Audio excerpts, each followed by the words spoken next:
Hola, muy buenos días, clase. Bienvenidos a esta sesión de cierre de su curso Geotecnia aplicada para la arquitectura.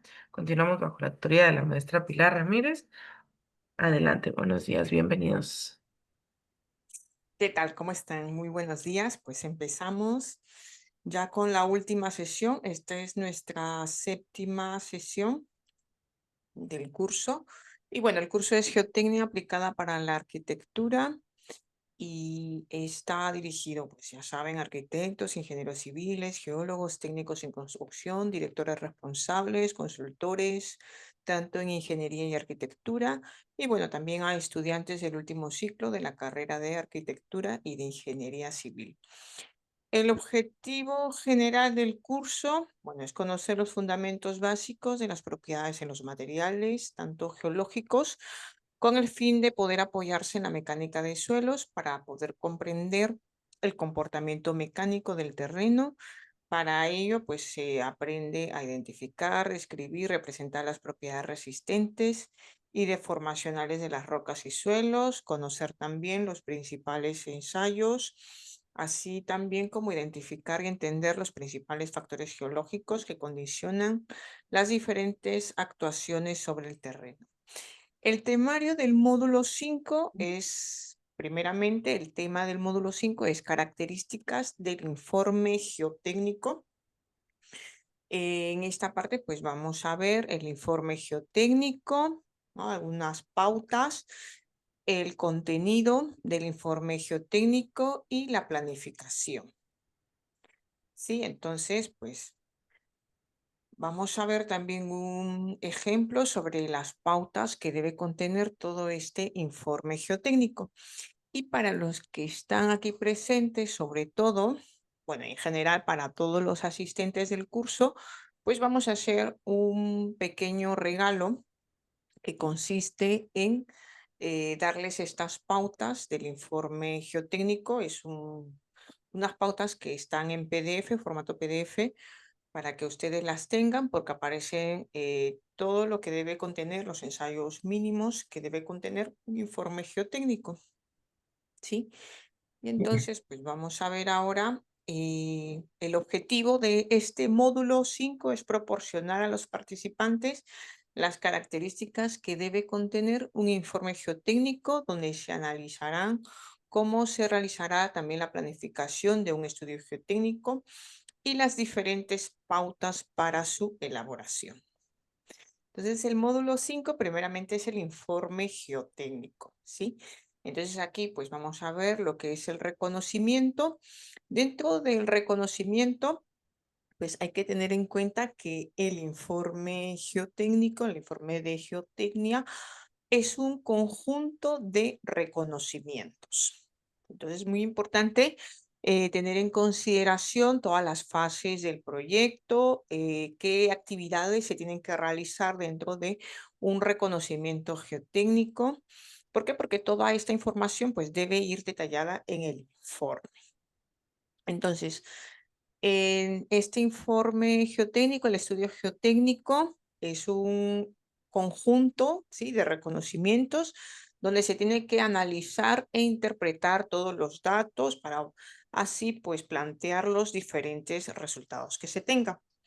Entonces, dentro de los objetivos que hay que considerar en un reconocimiento, pues se debe considerar que esto debe estar en concordancia con cada fase del proyecto. Es decir, si yo me encuentro en la fase de estudios previos y de viabilidad, pues ¿qué objetivos debo plantearme? Primeramente, la viabilidad geológica, como vemos aquí, la identificación de todos los riesgos geológicos de este proyecto y las condiciones generales. Si me encuentro en la fase del anteproyecto, pues ya debo ver cómo es que se va a seleccionar el trazado, qué características deben contener la clasificación de los materiales.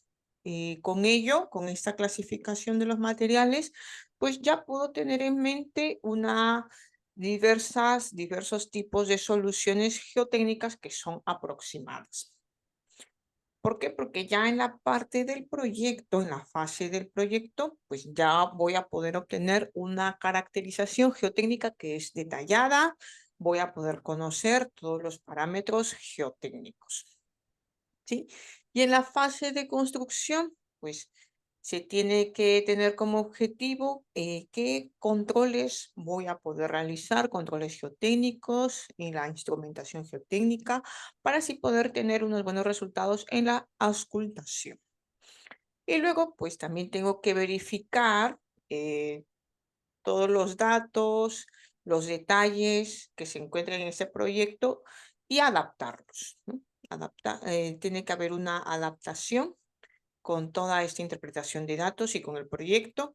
Y en la fase de explotación, que ya es la fase de operación del proyecto, pues es muy importante tener el control y la respuesta que existe entre el terreno y la estructura y la auscultación. Sí, la auscultación mediante los diferentes tipos de ensayos que se hacen in situ también para poder determinar de repente qué tipo de problemáticas se tienen en esa fase del proyecto. ¿Sí? Es fase de explotación o de operación del proyecto, cuando ya el proyecto se encuentra en marcha. Entonces, en la fase uno del proyecto, pues también existen diferentes desarrollos para el reconocimiento. Esto quiere decir que si yo me encuentro en la fase de estudios, estudios previos y de viabilidad, pues necesito también realizar ciertas actividades. Al realizar ciertas actividades como la revisión de información, pues yo voy a tener que realizar ciertos trabajos de investigación geológica geotécnica, pues como trabajos de topografía, trabajos de hidrología, hidrogeología, los mapas geológicos regionales, tener una historia geológica de la zona donde se va a plantear este proyecto y trabajos de sismicidad y otros tipos de riesgos geológicos que puedan surgir. ¿Sí? ¿Por qué? Porque muchas veces pues existen amenazas dentro del origen geológico. Entonces, muy importante pues también poder identificar que esto se encuentre eh, las pautas, todo esté detallado en el informe de riesgos. Y luego pues tenemos otra actividad que es muy importante, la fotointerpretación, que consiste pues en realizar pues fotografías aéreas. Muchas veces pues estas fotografías aéreas, sobre todo, son muy importantes cuando no tengo acceso fácil de la zona donde se requiere investigar. Entonces, estas fotografías aéreas que tienen que ser a color, pues me van a poder realizar un buen reconocimiento. Y luego, pues también necesito información de la geomorfología. ¿Sí? La geomorfología, la litología y las estructuras, los riesgos geológicos, también puedo detectarlas con la fotointerpretación, cartografías geológicas de síntesis. Em, Luego, pues si me encuentro ya en el estudio de viabilidad, pues también tengo que realizar otra actividad que es la visita y reconocimiento previo de campo. Pues aquí tengo que realizar también los reconocimientos de suelo, reconocimientos de rocas, para poder también realizar las recomendaciones geotécnicas para elaboración del proyecto. ¿Sí? Luego tengo que realizar también una zonificación del área, donde pueda pues también poder describir las fallas y las estructuras, datos hidrogeológicos, drenajes, la geomorfología, estabilidad de laderas, de repente zonas donde hay hundimientos, zonas con posibles inundaciones, eh, problemas geoambientales, accesos y situación de investigación in situ. También muy importante, pues donde voy a poder realizar esta investigación, pues tengo que ver, estudiar cómo es la zona de los accesos. Si no tengo un buen acceso, pues si tengo la maquinaria disponible, pues también puedo yo poder arreglar esta zona donde voy a poder acceder a esta investigación, cuál es la situación de esta zona. Entonces, todo ello pues me va a ayudar a mí a poder realizar una investigación que sea adecuada.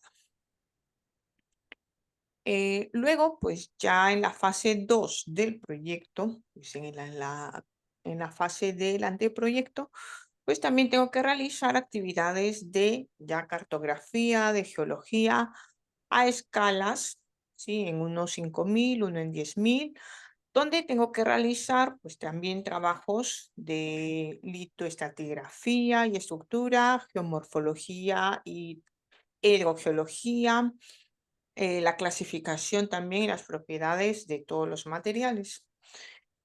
Otra actividad que se tiene que realizar en la fase del anteproyecto, pues serían los datos hidrogeológicos, hidrológicos, donde tengo que identificar las zonas inundables, las zonas kársticas, eh, también ya todos los datos regionales y locales. Luego, como otra actividad en el anteproyecto serían las investigaciones geotécnicas. Pues tengo que ver trabajos, cómo es que voy a realizar mis trabajos de sondeos, calicatas, de prospecciones geofísicas, de ensayos de laboratorio.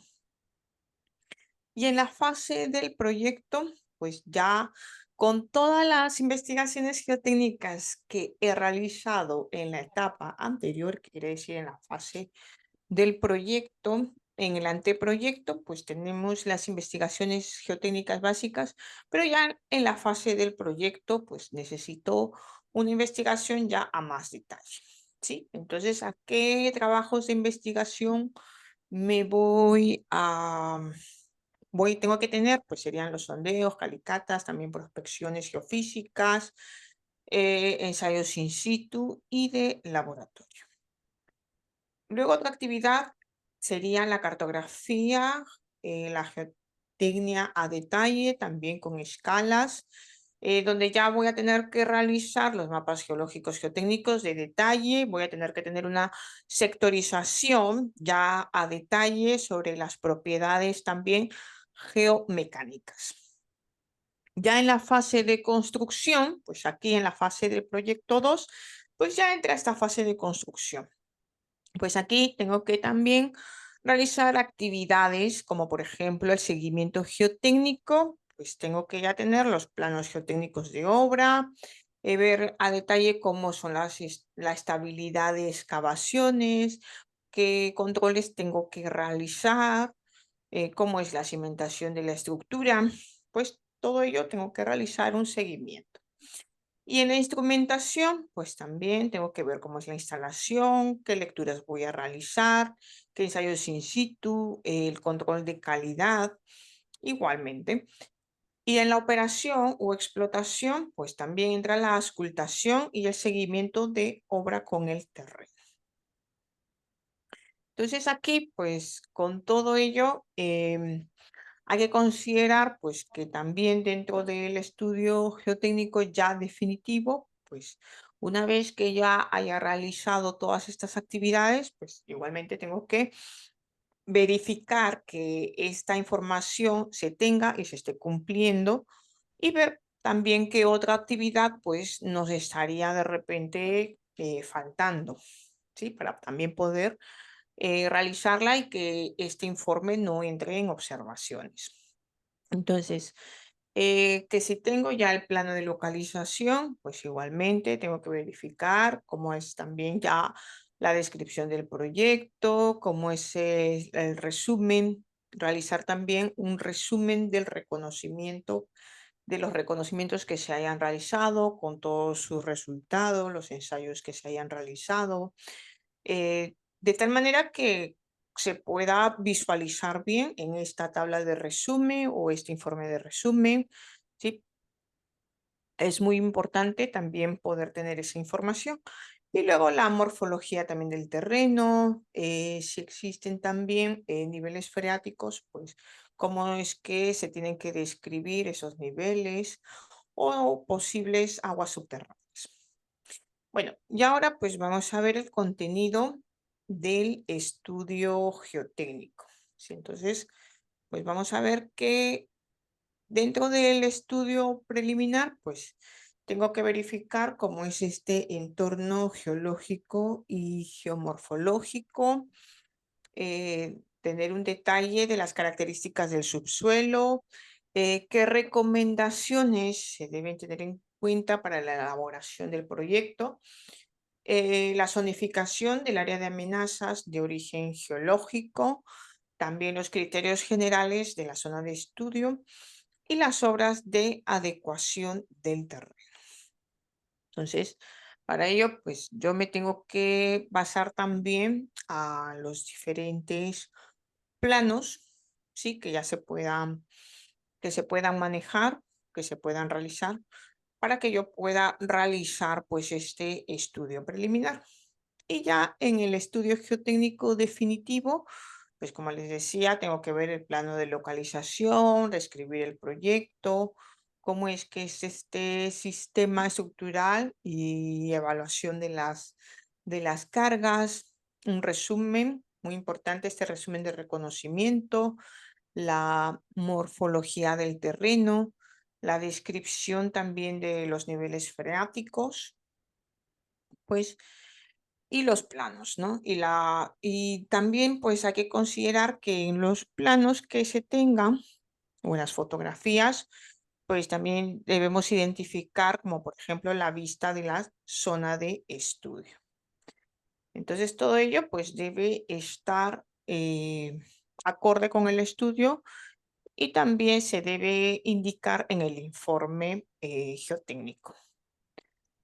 Además, en el estudio ya definitivo, pues también tenemos que tener la descripción de todos los ensayos de laboratorio y de campo, los análisis de problemas constructivos con las diferentes alternativas planteadas.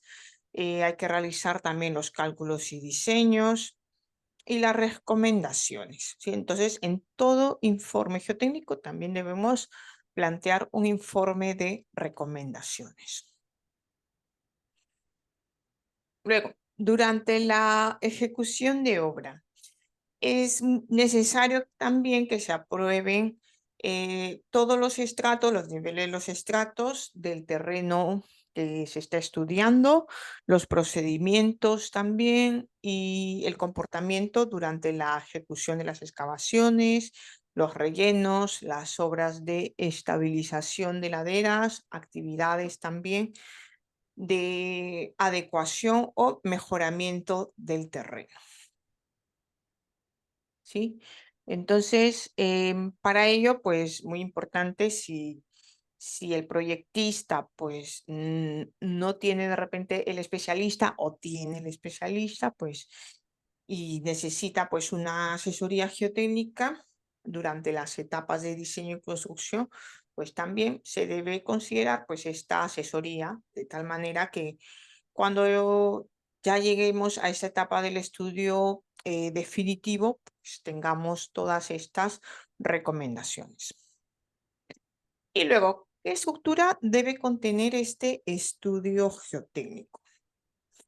Primeramente, para ver cuál es la estructura, pues hay que preguntarnos qué es un estudio geotécnico, ¿no? Entonces, es un conjunto de reconocimientos, ¿sí? Del reconocimiento del terreno, donde yo tenga que interpretar todos los datos que se han obtenido de estas investigaciones, lo cual, gracias a estos datos, me permite caracterizar los diversos suelos que se encuentran en la zona de estudio.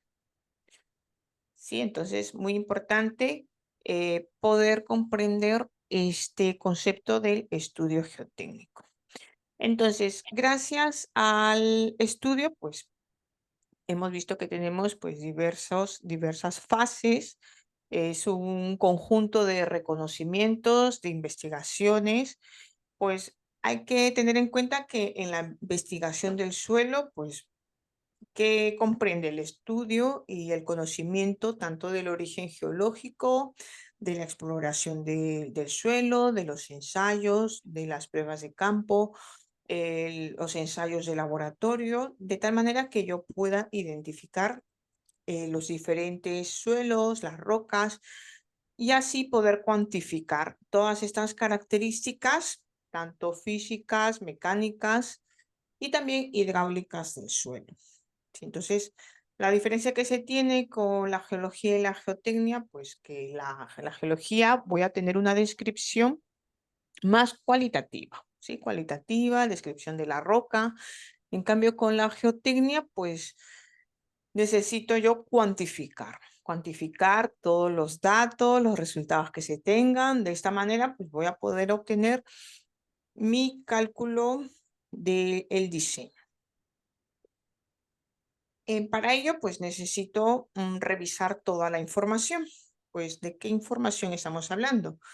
Pues de la zona donde se va a estudiar. Esto quiere decir, pues, que tengo que evaluar el tipo de proyecto en el que se solicita el estudio geotécnico.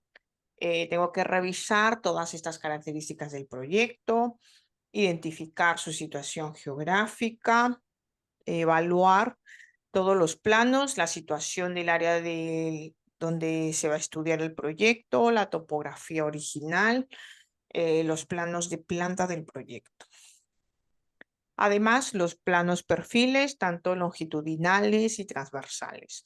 Longitudinales, pues estamos hablando de caminos rurales, de balsas, transversales igualmente para caminos, balsas, para edificaciones, ¿sí? Entonces es muy importante pues tener estos planos, los planos de perfiles.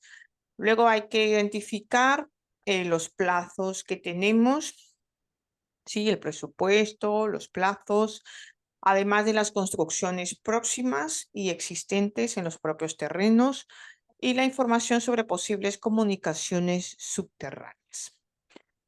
Porque muchas veces, pues si nosotros no tenemos información sobre las construcciones próximas, pues muchas veces hay daños perjudiciales que pueden afectar a nuestro proyecto. Entonces, muchas veces, pues no tenemos esa información o no evaluamos la zona donde existe esta problemática, existen diferentes patologías y no se consideran dentro del proyecto. Entonces, a la larga, pues esto nos trae diferentes consecuencias. Luego, necesitamos también, me dice Eric Uriel, sí. Maestra, ¿qué tal? Buenos días. Una ¿Qué duda. tal? ¿Cómo estás? Gracias, muy bien, gracias. Para un terreno, ¿a cada cuántos metros cuadrados se considera por norma hacer una cala o una prueba de laboratorio? A ver, de acuerdo a la norma que se tenga del país, ¿sí? Eso puede variar un poco, pero eso depende de, por ejemplo, si voy a realizar calicatas, por ejemplo, para si es una obra lineal, pues puede ser cada 250 metros, si es una construcción o rehabilitación o si es una conservación, pues cada 500 metros, ¿no? Algo así.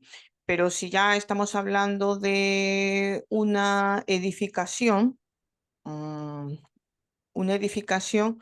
pues el espaciamiento pues es mucho menor, ¿sí? Entonces aquí pues esto depende de la normativa que se tenga, ¿sí? Y también de lo que se quiere construir, ¿sí? Entonces, no se trata tampoco de la cantidad de los ensayos que voy a realizar, ¿no? Sino de, por ejemplo, si son sondeos, pues también existe ciertas longitudes que de repente hay que considerar, ¿no? Puede ser longitudes entre 200 metros, ¿no? Como le digo, eso varía, ¿no? O 100 metros, 200, para ver la cantidad de sondeos que se van a realizar. Y teniendo ya ese número, pues ya vemos qué ensayos vamos a realizar, ¿no? Qué cantidades, no tanto cantidades, sino el ensayo que se requiere realizar, ¿no? Porque el número de repente de calicatas o de sondeo, eso sí se puede tener un aproximado, pero a las finales los ensayos de acuerdo a si es una calicata, pues hay que ver los estratos, la diferencia de estratos que se tienen, ¿no? Por ejemplo, si hay un cambio entre arcilla, arena, ¿no? Tomar en cuenta la profundidad, sí, que se tenga, medir la profundidad en la calicata de ese estrato, muestrear y llevarlos al laboratorio para hacer de repente los ensayos de granulometría, de humedad, de plasticidad, ¿no? De CBR, ¿no? De cada estrato, ¿sí? De tal manera que se tenga, pues, los ensayos de cada muestra, ¿sí? Los ensayos de cada muestra y de cada estrato. Y después, si tengo otro cambio, por ejemplo, de arena, pues igualmente tengo que realizar la clasificación, ¿sí? En base a la granulometría, el índice de plasticidad, la humedad, ¿sí? Luego los ensayos básicos, ¿no? Que se tienen. Luego el Proctor, el CBR, lo mismo. Y de la profundidad, la siguiente profundidad que se tenga, pues igualmente. Si tengo otro cambio de estrato, pues igual. Y la subrasante, pues también. Necesito ver también los ensayos que se van a realizar para la subrasante, pues van a ser los mismos, ¿sí? Entonces, ¿por qué? Porque yo necesito ver también cómo es esta subrasante, la fundación del terreno, ¿sí? Donde yo voy a poder finalmente realizar esta estructura, ¿sí? Entonces es muy importante, pues también tomar las medidas de esta subrasante, ¿no? De la fundación, para también poder realizar esos ensayos, ¿sí? Entonces, es un aproximado tener un número de sondeos, de calicatas, ¿no? Porque a las finales nosotros lo que se tiene que hacer es realizar también del muestreo, ¿no? Un buen muestreo, donde hayan cambio de materiales, colocar ahí, ¿no? Estos cambios de profundidades y llevarlos pues al laboratorio, ¿no? Eso sería. Eric. Ok, muchísimas gracias. Bueno, no, a ti. Muchas gracias por la pregunta. Y bueno, seguimos. Entonces necesitamos también la información de la zona a estudiar, según sean los datos geológicos, la información hidrológica, además de la recopilación de los datos. Si existen campañas anteriores de los sondeos que se hayan realizado cerca de la zona de trabajo o próximos a la zona de trabajo, pues igualmente esta información me puede ayudar. Sí, otros datos de interés sería también de los propietarios de los terrenos, los servicios afectados. Esto quiere decir, pues, si hay servicios, conducciones de agua, teléfono, todo esto, pues también tengo que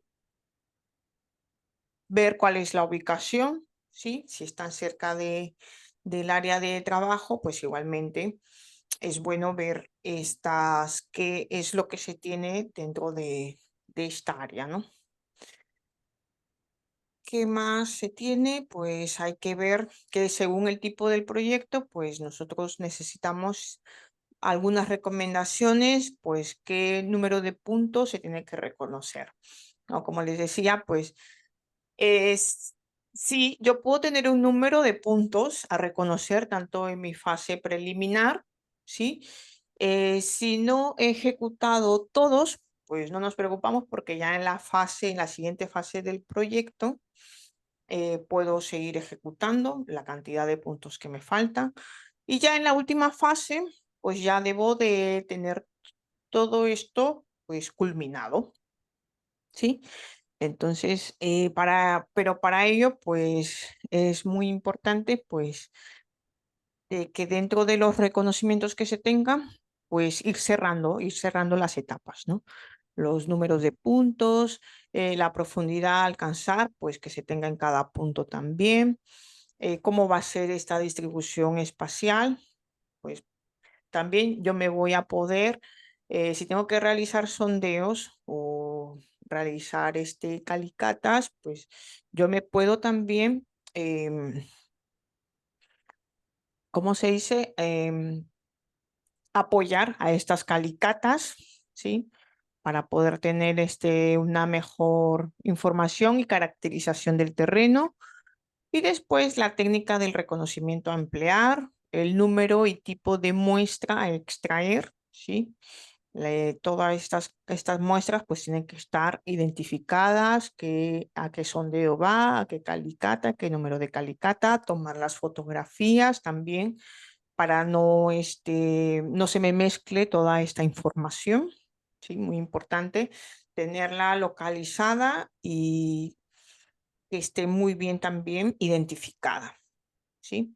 Utilizar tablas, pizarras, colocando el número de muestra, el número de calicata o sondeo, qué número de muestra es, a qué profundidad, ¿sí? Y pues tomarle las diferentes fotografías. Y luego los ensayos in situ, si hay ensayos in situ, pues igualmente, y ensayos de laboratorio que se tengan que realizar, pues igualmente todo tiene que estar muy bien identificado. Y luego, ¿qué más se tiene? El objetivo, ¿sí? Del estudio geológico y geotécnico, pues según sea la fase del proyecto. Pues aquí se detalla.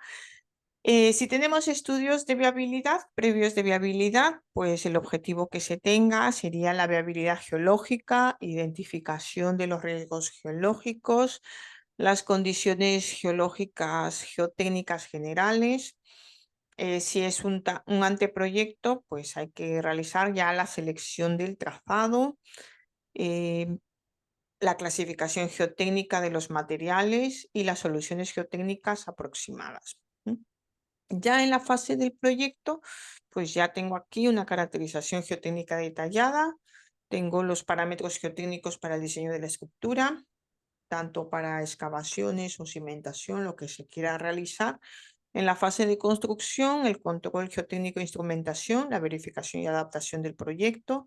En la fase de operación o explotación, el control de la respuesta terreno-estructura y la auscultación. Ahora, ¿cómo es que voy a realizar esta organización y dirección de una campaña? Pues necesito que también realizar ciertas actividades, como por ejemplo una reunión y coordinación con todo el personal, con los medios, con los equipos necesarios para poder realizar esta ejecución de los trabajos. Necesito también poder realizar trabajos para el replanteo de los sondeos, los puntos, las zonas de investigación con el registro de las coordenadas y las cotas.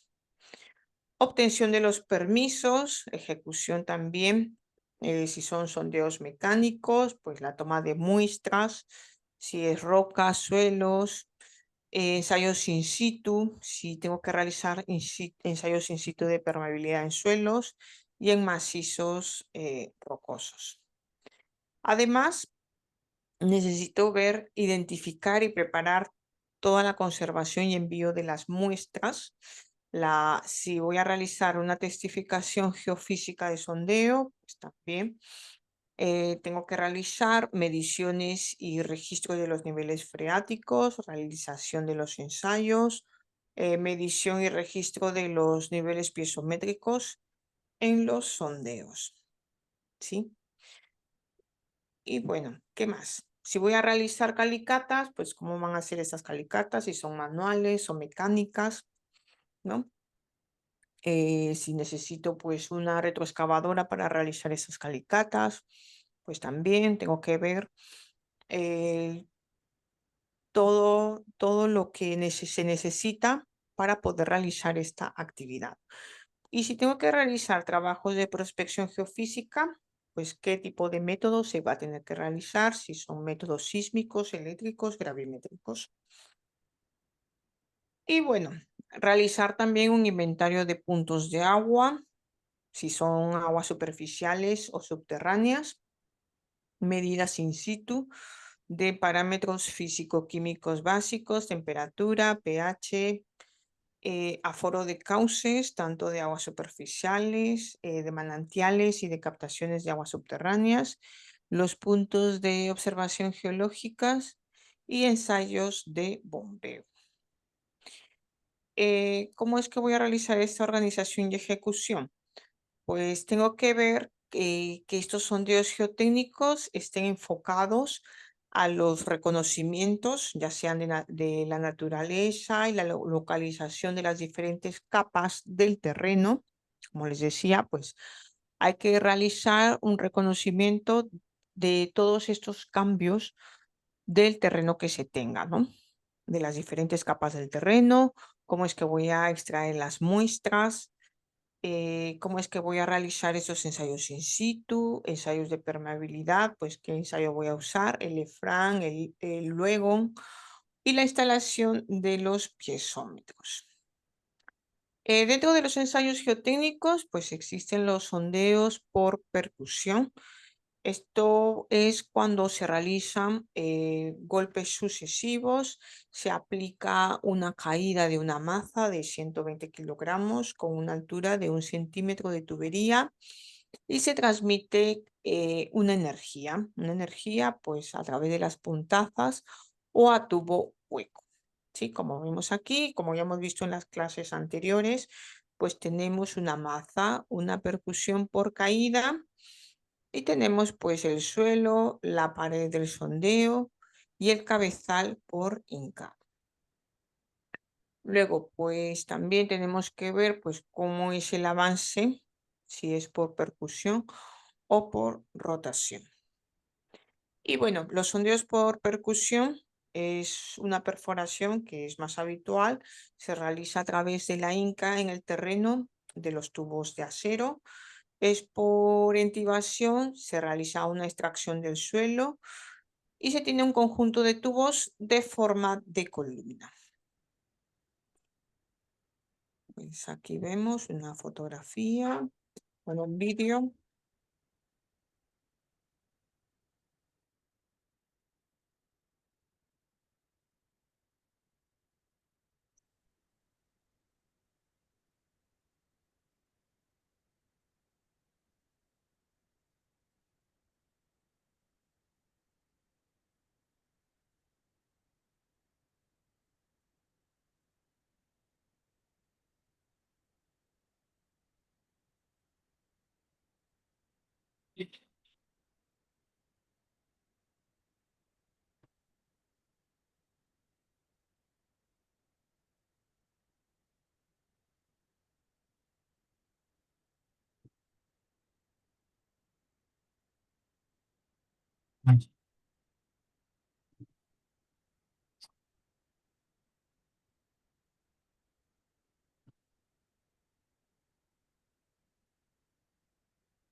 Bueno, ya en los sondeos por rotación se obtiene una muestra o un testigo.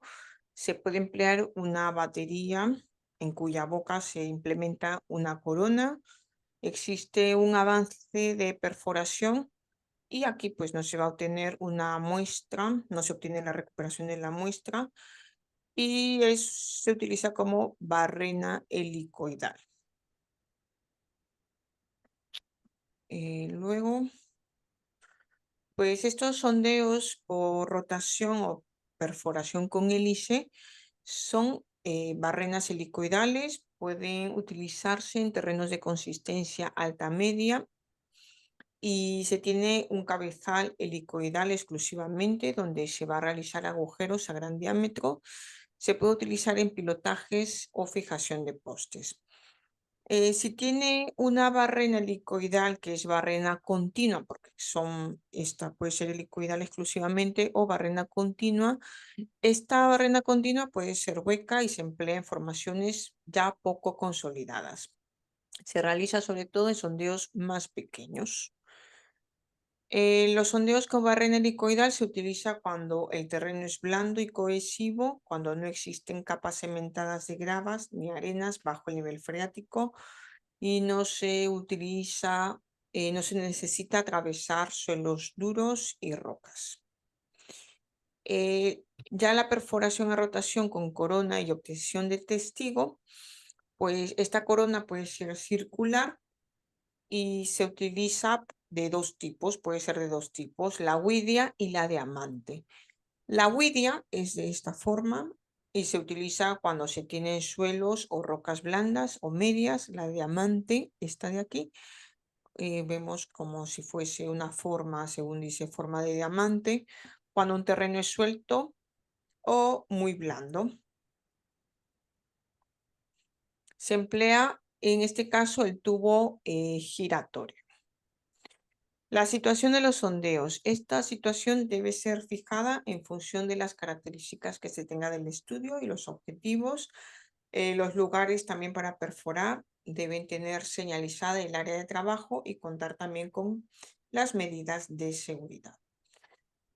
Muy importante tener la localización de los sondeos tanto en campo y en planta. Y luego la preparación de los accesos, tenemos que ver que se realicen los permisos, la autorización para poder acceder a los terrenos, preparar también los accesos, sí, cómo es que se debe acondicionar adecuadamente los emplazamientos para poder colocar todos los suministros que se necesitan para el sondeo.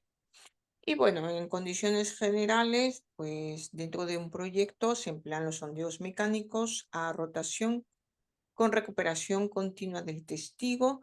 En suelos y en roca, pues el diámetro es diferente porque en suelo se tiene un diámetro que debe ser igual o superior a los 101 milímetros y el diámetro del testigo es igual o superior a los 84 milímetros. En rocas, el diámetro debe ser superior a los 86 milímetros y el diámetro del testigo es igual o superior a los 72 milímetros. ¿Cómo es que también yo puedo saber el número mínimo de sondeos? Pues existen, de acuerdo como les decía, la normativa que se tenga, pues existen diferentes categorías que pueden ser baja, media, alta, ¿sí? Según sea la construcción que se requiera realizar. Pues si es una categoría baja, pues hay que ver la profundidad mínima del sondeo, por ejemplo, es de 6 metros y en ese caso, como es una profundidad menor, pues yo voy a realizar los sondeos mínimos pueden ser 3, ¿sí? 3 sondeos. Si estamos hablando ya de una categoría media, donde se tenga una profundidad de 15 metros, ¿sí? Para poder realizar esos sondeos, pues sería un número mínimo de sondeos de 4, ¿sí?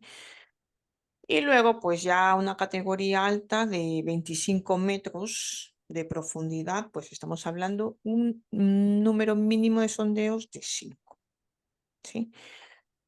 Pero ya, si estamos hablando según sea otro tipo de construcción, si ya es una obra lineal, pues la longitud, ahí se habla de longitudes, ¿sí? Longitudes más o menos de 200 metros, ¿sí? En 200 metros, 100 metros, ¿sí? Se puede sacar el número de sondeos. Y luego, pues otras consideraciones dentro de una campaña de sondeo, pues tenemos que ver la perforación de suelos, pues se puede perforar en seco. En suelos cohesivos se deberá obtener no menos del 95% de recuperación y en suelos granulares no menos de 90%. La perforación con agua en suelos, pues aquí se va a utilizar una intubación metálica de diámetro no inferior a 98 milímetros para poder estabilizar el sondeo. El nivel de agua se va a mantener en todo el momento a la altura del nivel piezométrico Y en suelos sensibles a la adición del agua se debe limitar la aportación del agua en el sondeo. Esta es una fotografía del avance de perforación con inyección de agua. Esta es sí, otra imagen de avance de perforación con inyección de agua. Pues es un dispositivo para el sondeo por lavado, donde se tiene A, sería el conjunto, y B, ya tenemos los barrenos de perforación, ¿sí? El tubo de perforación y la herramienta de arranque. En la zona A, el conjunto, pues tenemos la polea, el cable, el trípode, el motor, la manguera, la bomba, el depósito de agua, la deposición para la recolección de las muestras y la selección del retorno, ¿sí? Y luego, pues para la perforación en roca, pues es muy importante ver cómo es la corona de perforación, pues debe ser la más adecuada para las características del terreno. La batería sencilla puede ser autorizada si las recuperaciones obtenidas son suficientes y la calidad del testigo es adecuada. En formaciones blandas o muy fracturadas, pues se necesita mantener el testigo inalterado y así poder conseguir la total recuperación del testigo.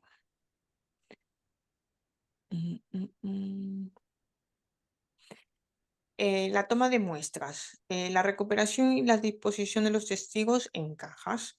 Pues necesitamos que ya una vez extraído el tubo portatestigo del sondeo, se saca cuidadosamente el testigo de su interior, se realiza una inspección visual del testigo, se mide la recuperación que se haya obtenido y se anota.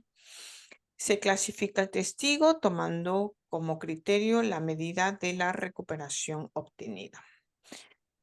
Este es un cuadro donde es la relación entre los tipos de obtención de muestras, pues si es un método empleado en sondeo manual, pues cómo es que va a realizarse el sistema de avance por barrena helicoidal o cuchara.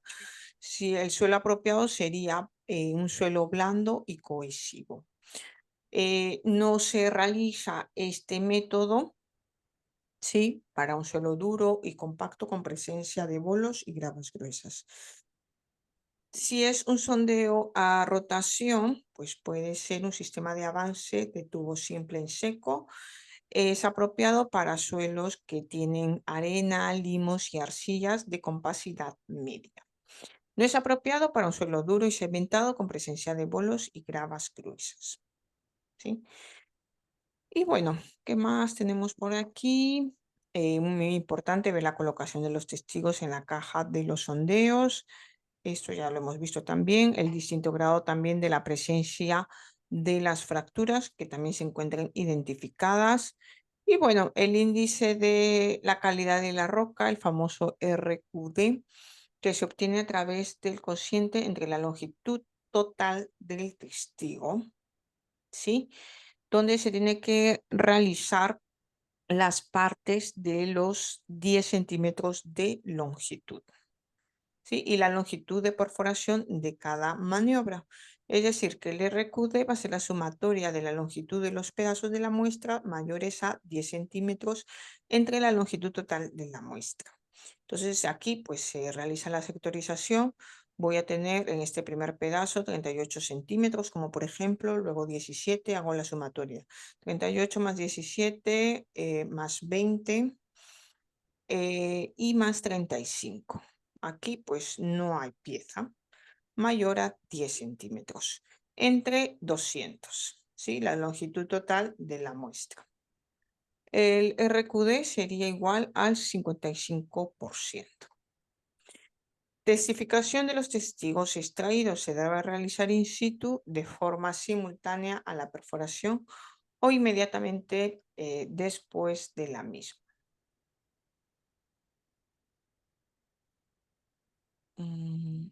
¿Qué más? Toma de muestras inalteradas, pues se van a reflejar íntegramente las características del suelo en su estado natural, su estructura física, sus propiedades y se puede usar pues muestras por Inca o en seco y la toma de muestras de pared gruesa.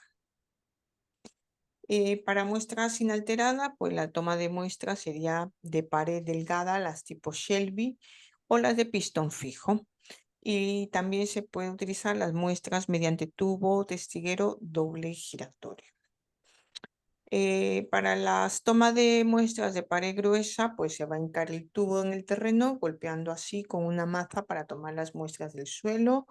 La muestra del interior del tubo es representativa. La energía de maza suele ser de 63,5 kilogramos y cae a 75 centímetros de altura. ¿Cuál es el mayor inconveniente? Es el extraer la muestra del tubo. Esta debe de empujarse, por lo que se somete a una deformación. ¿Qué más? Las tomas de muestras tipo Shelby es un tubo de pared delgada, es acerado, como vemos aquí en esta fotografía, y con borde inferior afilado. Como vemos aquí. Se usa en suelos cuando arcillosos, blandos y arena hasta compactas, sobre el nivel freático a medianamente firme. La calidad de la muestra obtenida es buena a regular, ¿sí? Y luego pues también tenemos aquí esta fotografía del muestreador tipo pitcher, ¿sí?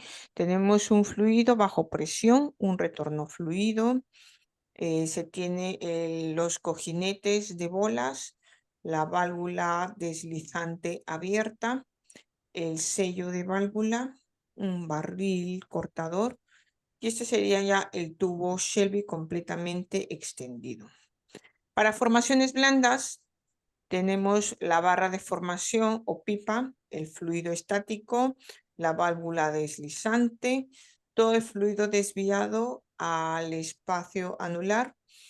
Tenemos aquí el enjuague de alta velocidad que mantiene el área de corte limpia y el muestreador protegida del fluido. Para formaciones duras solamente sería el tubo protegido por precorte debido al exceso de presión y tenemos que taladrar el lavado de los fluidos. Y aquí pues el agujero del rango completo pues no necesita escariado, se tiene un tornillo de tubos. Pues estos son los tipos de muestreador tipo pitcher. Para la toma de muestras inalteradas, pues se tiene una toma de muestra de pistón fijo, se evita la presión del agua que no actúe sobre esta muestra, se obtienen las muestras de calidad regular a buena y se utiliza solamente en suelos arcillosos, blandos, a medianamente firmes y arenas sueltas. ¿Sí?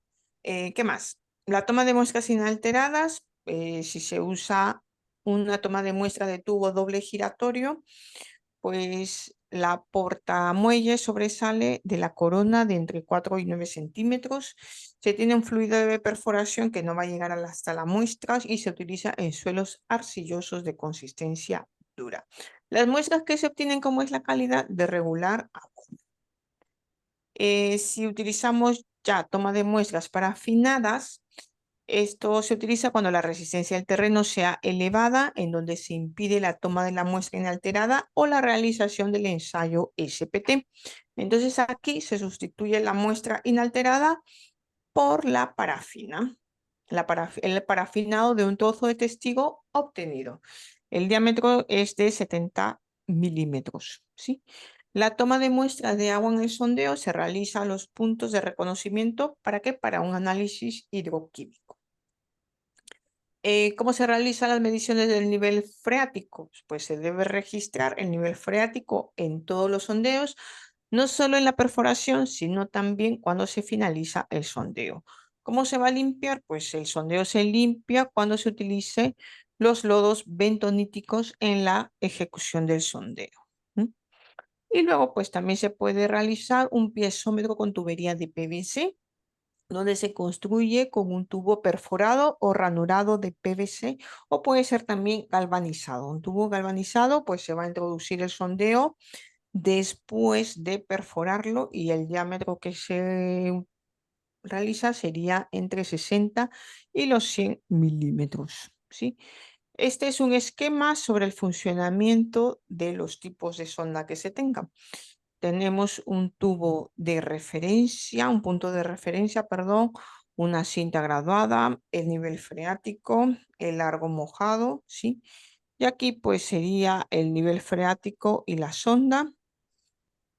Cuando ya se utiliza la batería y el amperímetro, pues se tiene un cable, el nivel freático y los electrodos. Cuando se tiene un registrador, pues tenemos un contrapeso, el nivel freático y el flotador. Las mediciones del nivel freático con el piezómetro con tubería de Presswack.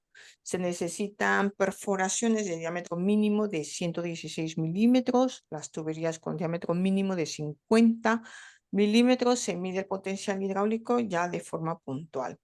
Y durante la campaña de campo se efectúa diariamente como mínimo 2 mediciones del nivel freático. Y ahora vamos a entrar al tema 17 sobre el estudio geotécnico, donde se realiza la planificación. El enfoque de un estudio geotécnico, pues ¿para qué es? Nosotros necesitamos obtener o establecer las características de los materiales. Con ello es muy importante obtener los parámetros del terreno para poder definir el sistema de construcción de la obra. Después necesitamos determinar también los posibles problemas constructivos que puedan surgir y los posibles riesgos a ocasionar. Se debe planificar en forma eficaz todas las tareas a realizar en cada fase del proyecto. Necesitamos describir el reconocimiento ejecutado, qué datos se han obtenido sobre el reconocimiento. Se tienen que realizar repeticiones sobre las diferentes técnicas de reconocimiento, además de las interpretaciones y valoraciones que se tengan sobre el proyecto. ¿Cuál es la problemática existente? Que nosotros muchas veces podemos obtener una mala interpretación de todos los datos geotécnicos y esto puede ocasionar una importante problemática durante la ejecución de la obra. Puede haber también consecuencias, ¿sí? Consecuencias de estos errores y pueden resultar muy graves tanto para el licitador y para el adjudicario de la obra. Dentro de la problemática, pues existen posibles problemas geotécnicos. ¿Por qué? Porque dentro de los procesos geológicos van a dar lugar a estos problemas geotécnicos. Esto quiere decir que si existen factores geológicos, pues son la causa de la mayoría de los problemas geotécnicos. Dentro de los procesos geológicos pueden haber cierta modificación del comportamiento de los materiales, incidiendo también sobre el medio físico y ocasionar también los diferentes problemas geotécnicos. ¿Qué pasa con el agua? El agua es uno de los factores de mayor incidencia dentro de un comportamiento geotécnico de los materiales. Las condiciones que deben reunir un emplazamiento para que sea geológica y geotécnicamente favorable. Esto se debe a la ausencia del proceso geológico activo que represente riesgos que son inaceptables al proyecto. Luego, suficiente resistencia de los materiales para mantener su estabilidad en excavaciones superficiales o subterráneas. Luego, adecuada capacidad portante del terreno, también para la cimentación de la estructura, la disponibilidad de los materiales para la construcción de las obras de tierra. Falta de investigación del comportamiento geotécnico. Pues de acuerdo a la litología, pues existen también diferentes factores característicos y algunos problemas geotécnicos, ¿sí? Como por ejemplo, eso ya lo hemos visto también, rocas blandas, tenemos una resistencia media-baja o minerales alterables. ¿Qué problema geotécnico? Pues roturas en taludes, deformabilidad en túneles o cambio de propiedades con el tiempo. En una época donde no tiene poder y le Y gana por luego, gritar. Pero le quitaría la gema antes de que la use, hijo. No importa, que usaría la gema del poder. Y luego, pues también tenemos, si por ejemplo son suelos blandos, pues cuál es la resistencia media, baja o muy baja como factor característico. ¿Y qué problemas geotécnicos? Pues asientos de las cimentaciones o roturas en taludes. Luego, ¿qué más? Si tenemos pues estructuras y fallas geológicas en las discontinuidades, pues tenemos como factor característico las superficies poco continuas, cerradas o poco separadas. Problemas geotécnicos, roturas, inestabilidades, filtraciones y alteraciones. Como proceso geológico en relación al agua, si existe erosión o arrastre, efectos sobre materiales, pérdida del material y lavado, erosión interna, problemas geotécnicos, hundimientos, colapsos, asientos, sifonamientos, socavaciones, ¿sí? Todo ello. Y si tenemos alteraciones, pues ya tenemos efectos sobre los materiales, cambios de propiedades físicas y químicas, problemas geotécnicos, pérdidas de resistencia, aumento de la deformabilidad y permeabilidad. Luego, errores más comunes. Una mala inversión insuficiente en la campaña geotécnica, elaborar una campaña que sea en solo una fase, pues eso no se puede porque si nos encontramos en la fase 1 del proyecto, pues tengo planteado ciertos objetivos, ciertas actividades que se tienen que realizar. La falta de investigación de campo en el entorno de obra también es uno de los problemas que podemos tener. Luego, pues también tenemos una interpretación geológica errónea de los terrenos atravesados, también es otro error muy común, y la alterabilidad de las muestras extraídas con los sondeos, ¿sí? Todo ello, pues, puede también darnos errores en los diagramas. Ahora vamos a ver un caso de aplicación del túnel de la Mancha, ¿sí? Este túnel, pues, es un túnel ferroviario que me conecta Francia y Reino Unido. En este caso, la geotecnia fue muy importante, fue fundamental para poder superar los diferentes desafíos de un suelo marino y asegurar también la estabilidad a largo plazo. Es un eurotúnel, se le conoce como un eurotúnel de 50 kilómetros, ¿sí? 50,500, ¿sí? De longitud en total, y 39 kilómetros de ellos se construyeron de manera submarina a una profundidad promedio de 40 metros. El eurotúnel pues está conformado por 3 galerías paralelas. ¿Sí? 3 galerías paralelas. Se quería una excavación de los túneles, pues se realizó con 11 máquinas tuneladoras, que son las Tunnel Boring Machine, la TBM, ¿sí? Como vemos aquí, y las cuales pues 6 del lado francés y 5 del lado británico, y estas tuneladoras pues medían más o menos 200 metros de longitud. Dentro de las condiciones geológicas, pues representa una gran variedad de formaciones geológicas. Algunas incluyen yeso, arcilla, capas rocosas, por lo cual pues se utilizaron diferentes métodos de excavación durante la construcción del túnel. Además, pues al estar bajo el agua, la presión de agua resultó ser un factor crítico. ¿Qué problemas hubieron? Pues problemas de filtraciones. Las filtraciones comenzaron por el lado francés. Posteriormente, en el lado británico aparecieron también inconvenientes de filtraciones. Entonces, presentaron problemas durante la construcción, ¿sí?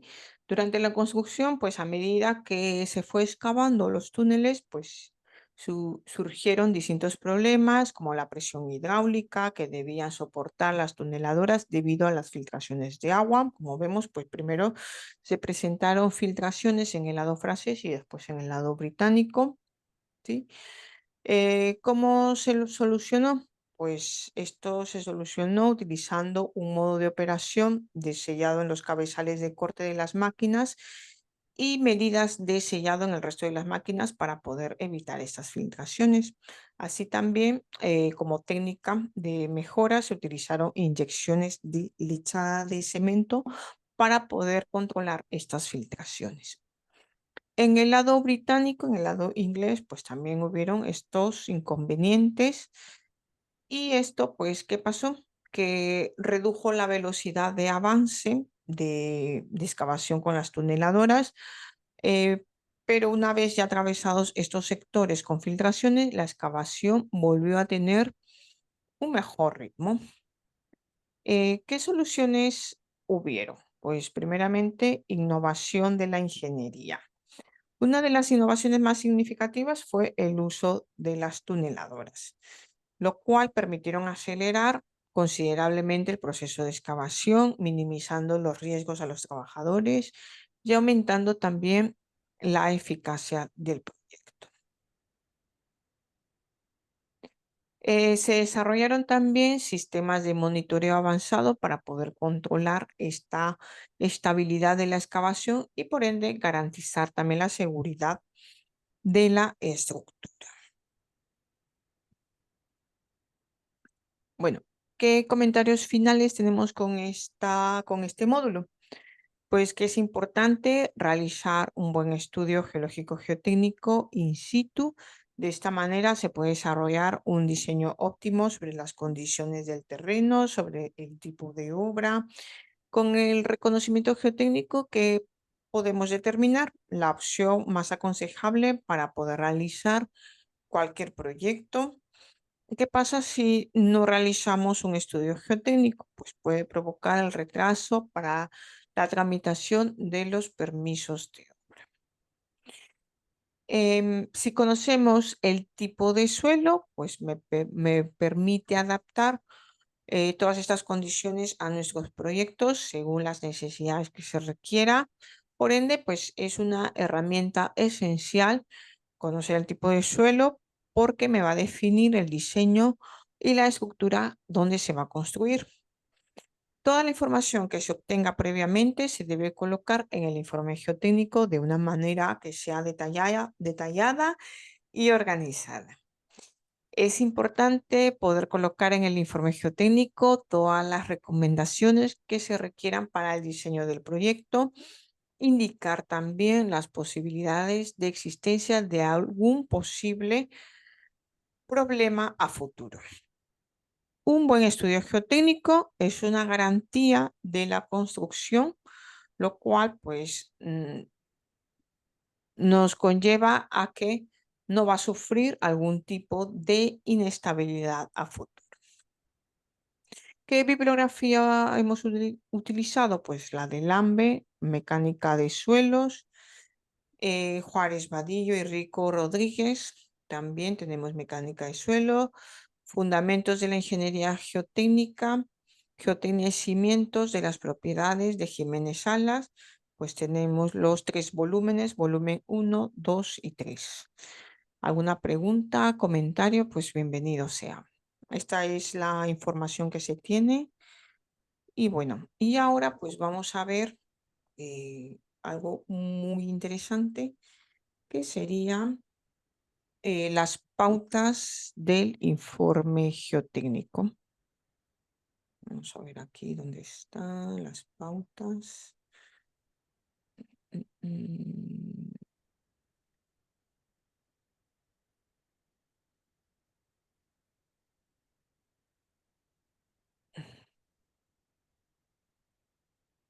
No, aquí no está. Voy a abrir el archivo.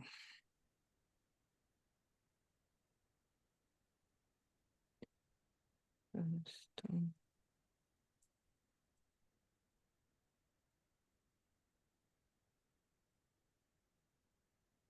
Aquí está. Sí. Mm,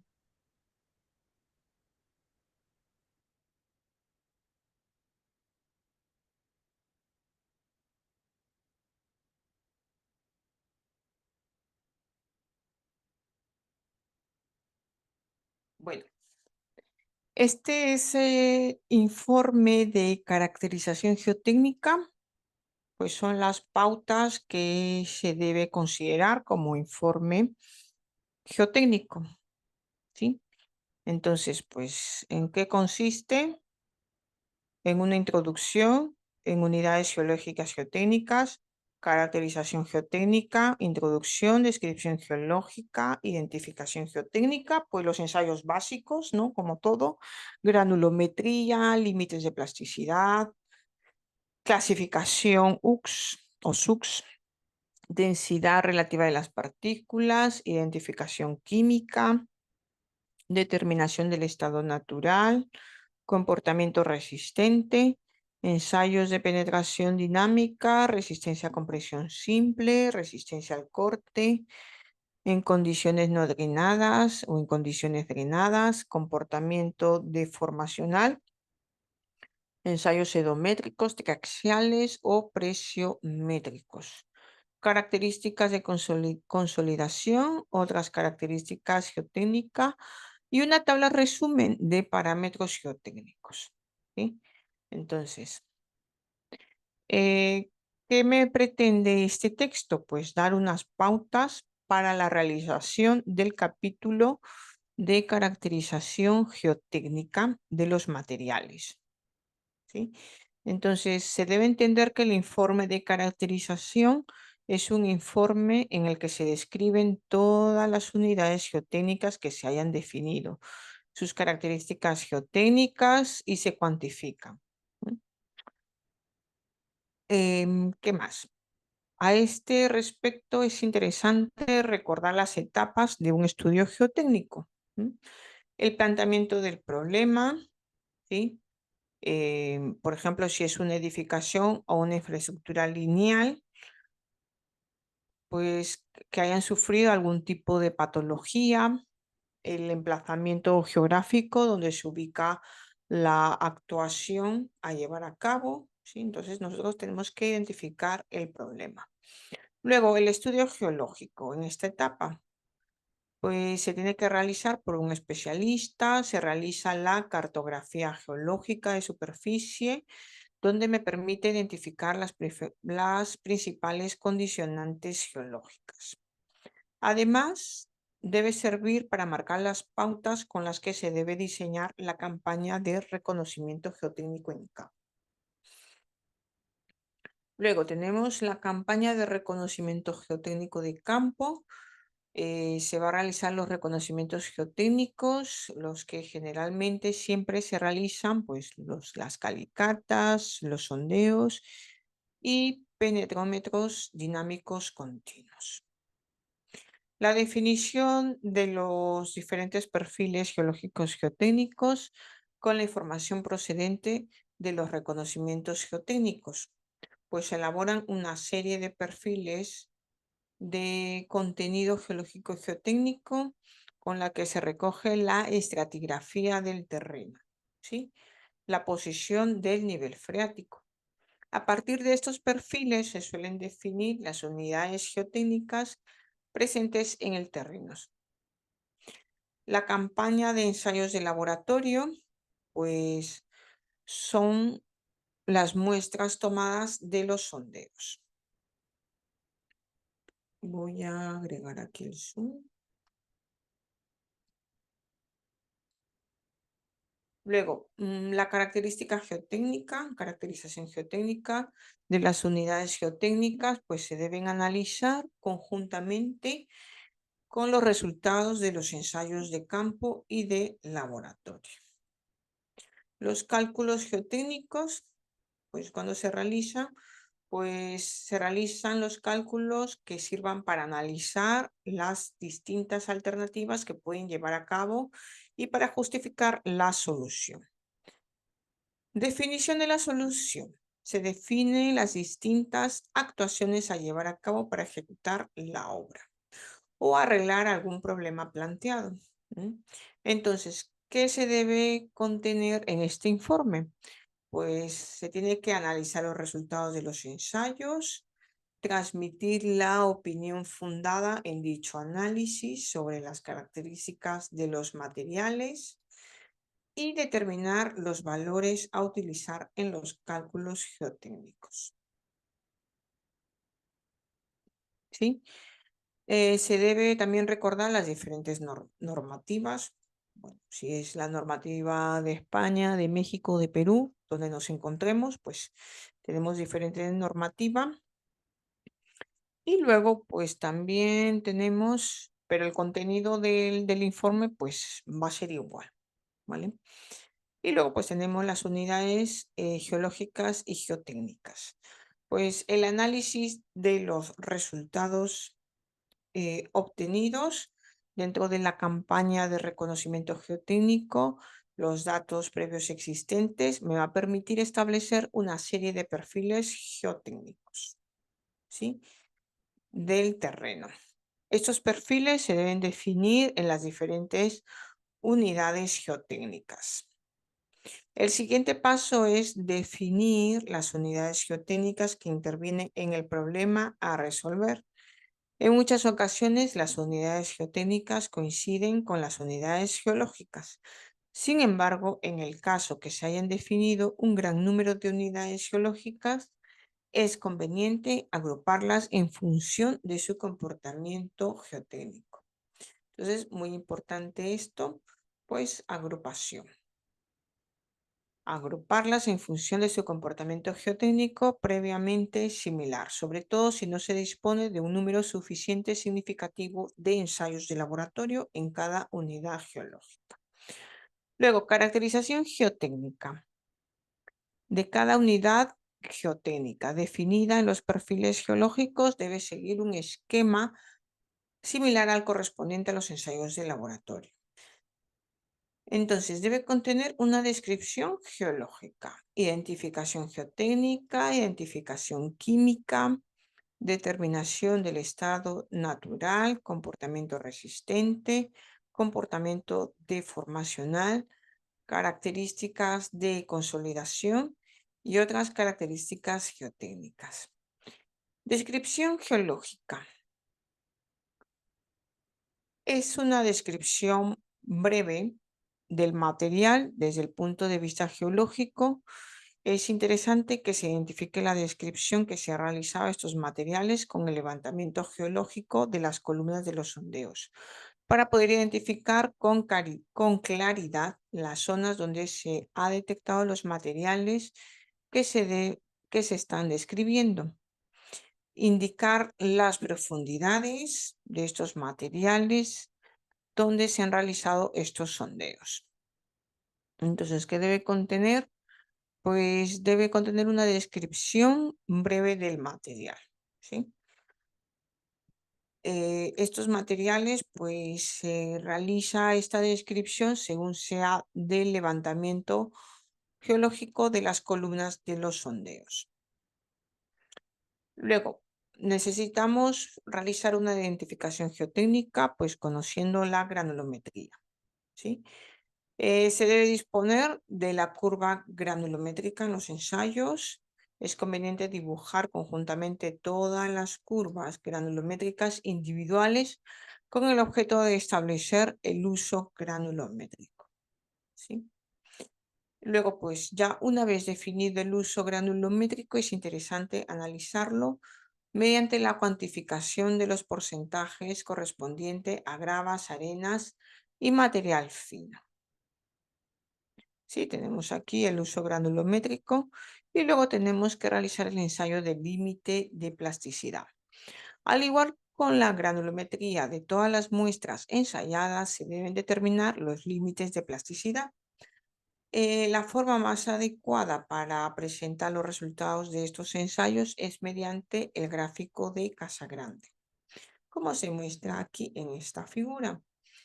En general, pues las muestras procedentes de un mismo origen geológico, ¿sí?, suelen presentar valores del límite de plasticidad o bien se concentran alrededor de un punto o bien quedan diseminados alrededor de una línea paralela a la línea A, a esta línea, ¿sí?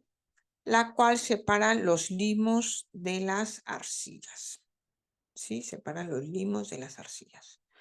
El análisis de los resultados del gráfico de Casagrande me permite identificar la fracción fina del material ensayado.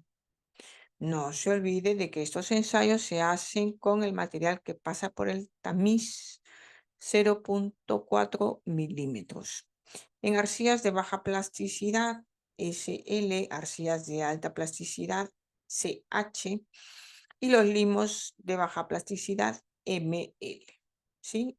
Limos, tenemos arcillas de baja plasticidad, que serían estas, y las arcillas de alta plasticidad, las CH. ¿Sí?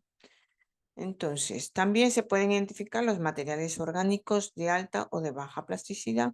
Ya serían en este grupo los OH o los OL. ¿Sí? A partir de estos resultados es conveniente deducir el valor medio de los límites de plasticidad y el valor que se considera más representativo. Es conveniente que tanto los valores medios como los representativos se den en números enteros sin decimales. Clasificación USCS. De los resultados de granulometría y de límites de plasticidad me permiten clasificar los materiales de acuerdo al sistema unificado de clasificación de suelos. Esto es estándar para todos. ¿Sí? Entonces tenemos la tabla 1 del sistema unificado de clasificación de suelos, donde tenemos los diferentes grupos. Si son gravas o mezclas de grava, arena bien graduadas o con pocos finos, pues estarían en este grupo. Si tenemos gravas o mezclas de grava mal graduada con pocos finos, la GP, la GM, gravas limosas, gravas arcillosas, arenas con gravas o arenas y gravas mal graduadas con pocos finos, arenas limosas, arenas arcillosas. ¿Sí? Y además tenemos un criterio de clasificación. ¿Qué más tenemos? Pues también tenemos la densidad relativa de las partículas. Pues es otro resultado, ¿sí? Que es interesante conocer la densidad relativa. El valor de este parámetro no tiene una utilidad práctica directa, sino que es necesario su conocimiento para poder deducir posteriormente otra serie de datos de gran utilidad, como por ejemplo el índice de huecos del material y su grado de saturación. En el caso que no se disponga de estos datos reales sobre la densidad relativa de las partículas, se puede establecer una granulometría del material. Se puede deducir a partir de la granulometría del material. De esta manera, si el material es fundamentalmente arenoso, la densidad relativa de las partículas se puede estimar alrededor de 2,65. Si el material es arcilloso, la densidad suele ser de 2,75. ¿Sí? Y si es arenoso, pues es de 2,65. Y luego, la identificación química.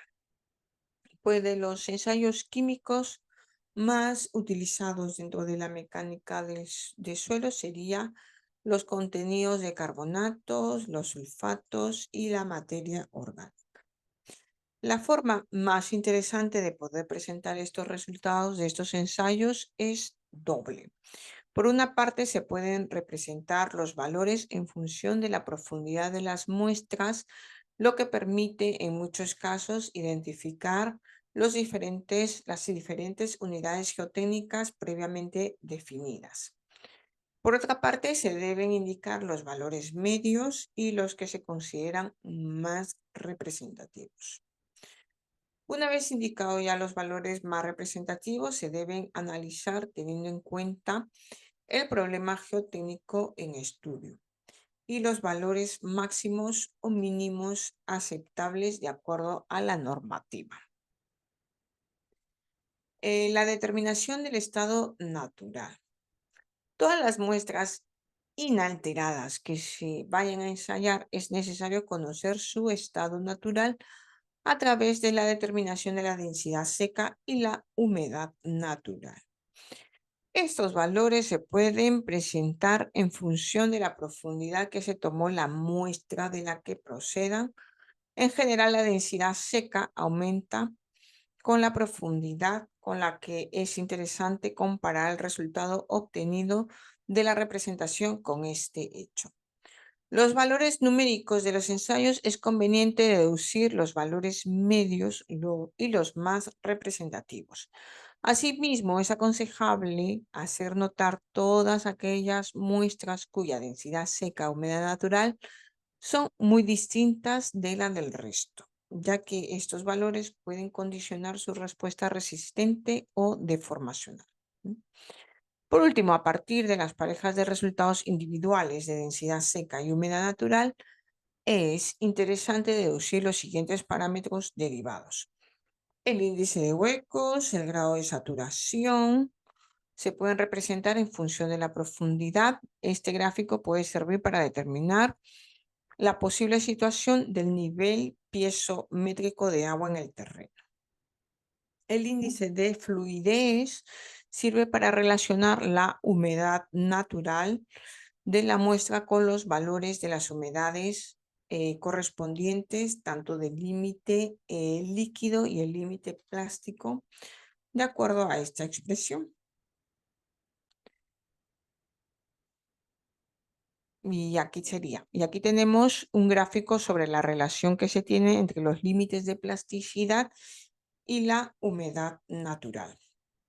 Sí, el límite líquido, pues vemos aquí la humedad natural y el límite plástico.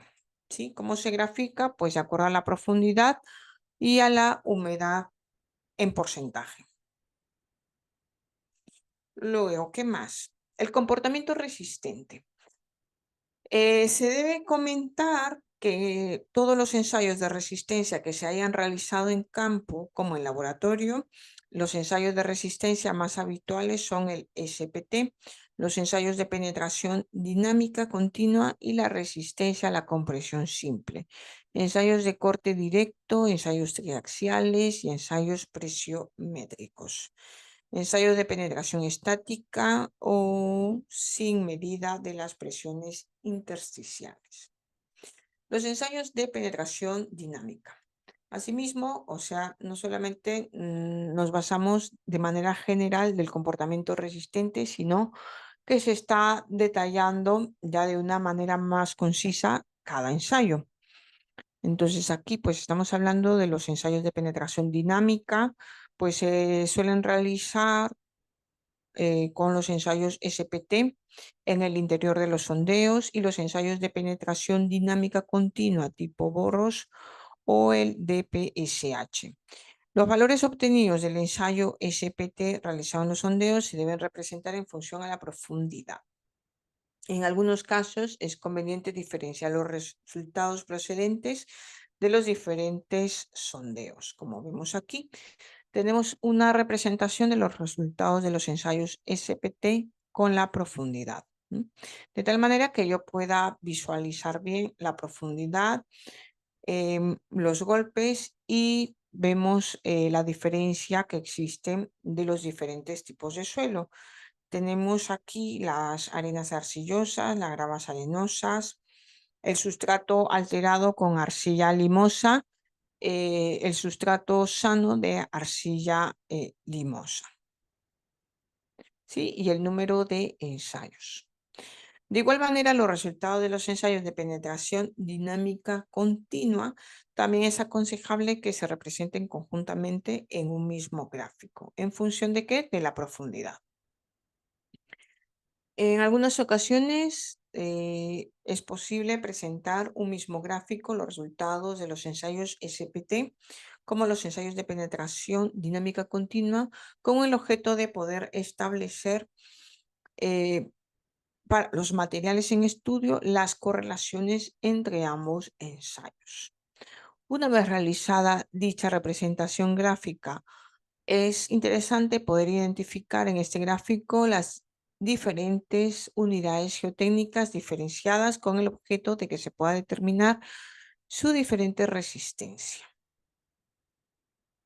¿Sí? Como vemos aquí, pues esta es una representación conjunta de los resultados de los ensayos SPT y penetración dinámica continua. ¿Sí? Tenemos la profundidad y los diferentes estratos, los diferentes tipos de suelos, según sea el sustrato alterado con arcilla limosa, gravas arenosas y gravas arcillosas.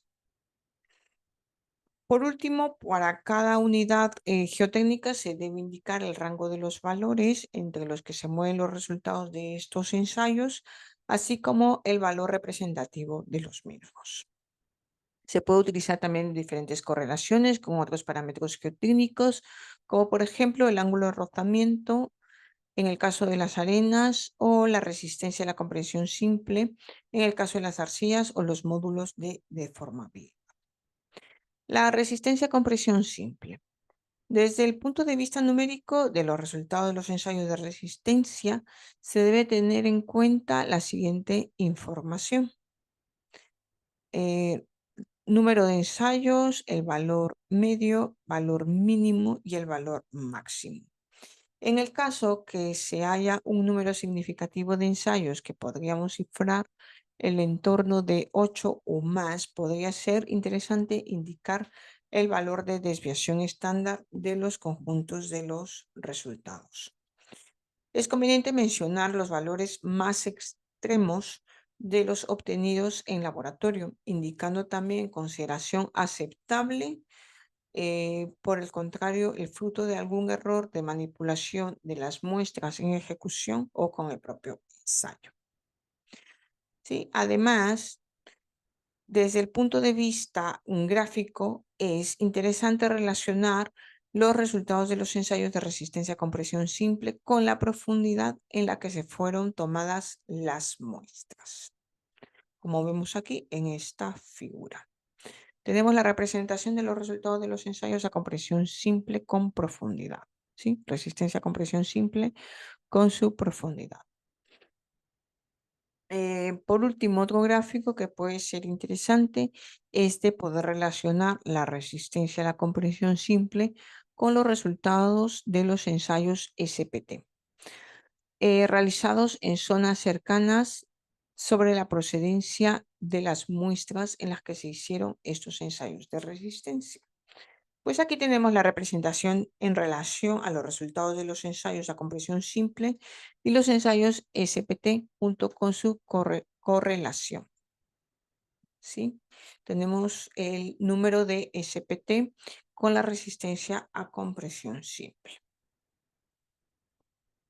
Luego, este gráfico permite establecer la verdadera correlación existente entre ambos parámetros, lo cual pues se va a comparar los valores de correlación normalmente establecidos, como vemos aquí en esta figura. Tenemos las correlaciones entre los ensayos SPT y la resistencia a compresión simple para los distintos suelos. Luego tenemos la resistencia al corte en condiciones no drenadas. Pues estamos hablando de la resistencia al corte sin drenaje, pues le llamamos SU. Esto se puede deducir de los ensayos de resistencia a compresión simple, los ensayos triaxiales y las correlaciones entre los ensayos de penetración estática continua tipo CPTO. La resistencia al corte sin drenaje se puede determinar a partir de los valores de la resistencia a compresión simple mediante esta expresión. ¿Sí? En el caso de que se realicen los ensayos triaxiales, la resistencia al corte sin drenaje se puede determinar de forma directa. ¿Cómo se realiza? Pues representándose en los círculos de Mohr en rotura. La resistencia al corte sin drenaje se correlaciona con el valor de la resistencia por punta obtenida del ensayo de penetración estática de la sonda.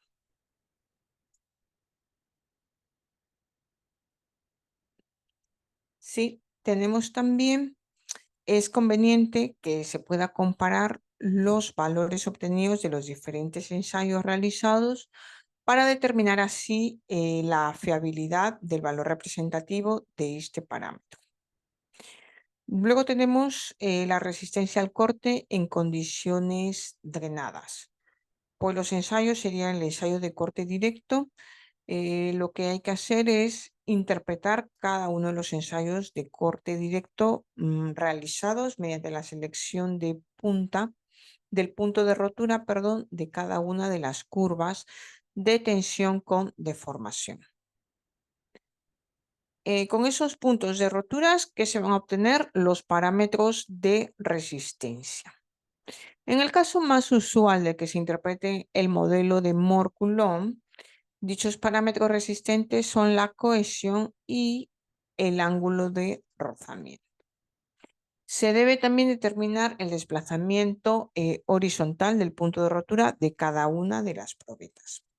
Una vez establecidas estas parejas de parámetros resistentes para cada uno de los ensayos, tanto de corte directo realizados, es conveniente recogerlos conjuntamente en una tabla.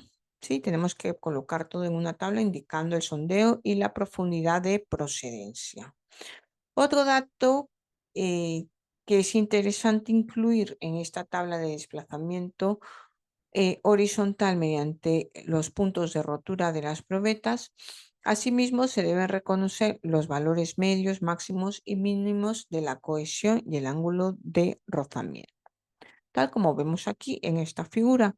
Pues esta tabla nos muestra los ensayos de corte directo.